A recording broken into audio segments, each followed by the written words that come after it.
భారతీయ railway దేశవ్యాప్తంగా విజయవంతంగా నడుపుతున్న వందే భారత్ రైళ్లు త్వరలోనే మరో కొత్త రూపంలో ప్రయాణికుల ముందుకు రాబోతున్నాయి. అదే వందే భారత్ స్లీపర్ వెర్షన్. సుదూర ప్రాంతాలకు ప్రయాణించే వారికి ఇది సరికొత్త అనుభూతిని ఇవ్వనుంది. వేగంలో తేజస్ రైలును, సౌకర్యాల్లో రాజధాని రైలును పోలిన ఈ మొట్టమొదటి స్లీపర్ రైలును ఢిల్లీ పాట్నా మార్గంలో నడపాలని నిర్ణయించారు. డిసెంబర్ నెలాఖరుకల్లా ఈ రైలు పట్టాలెక్కే అవకాశం ఉంది. ఈ స్లీపర్ రైలు ప్రారంభానికి సంబంధించిన అన్ని పనులు ఇప్పుడు చివరి దశలో ఉన్నాయి.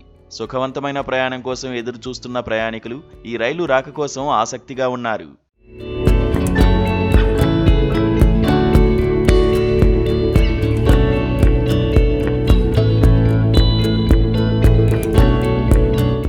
బెంగళూరులోని విఈఎంఎల్ ఫ్యాక్టరీలో తయారవుతున్న ఈ వందే భారత్ స్లీపర్ రైలుకు సంబంధించిన మొదటి రేక్ తయారీ ఇప్పటికే పూర్తయింది.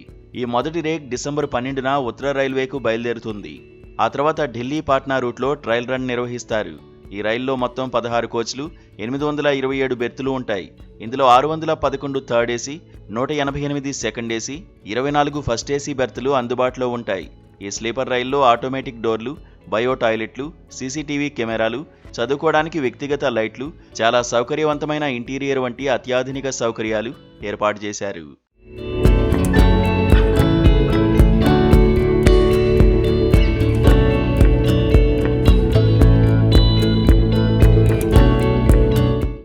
ఈ రైలు గంటకు గరిష్టంగా 160 కిలోమీటర్ల వేగంతో ప్రయాణించేలా తయారు చేశారు.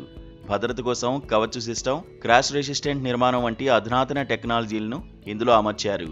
రైల్వే శాఖ ఈ రైలును ఢిల్లీ రాజేంద్రనగర్ మార్గంలో తేజస్ ఎక్స్ప్రెస్ రూట్లో వారానికి 6 రోజులు నడపాలని నిర్ణయించింది. ఈ రైలు సాయంత్రం పాట్నా రాజేంద్రనగర్ టెర్మినల్ నుంచి బయలుదేరి ఉదయం ఢిల్లీ చేరుకుంటుంది. దానాపూర్ డివిజన్ అధికారులు తెలిపిన వివరాల ప్రకారం ఈ నెలాఖరు నాటికి వందే భారత్ స్లీపర్ రైలును రెగ్యులర్ సర్వీస్గా నడపడానికి ఏర్పాట్లు చురుగ్గా జరుగుతున్నాయి.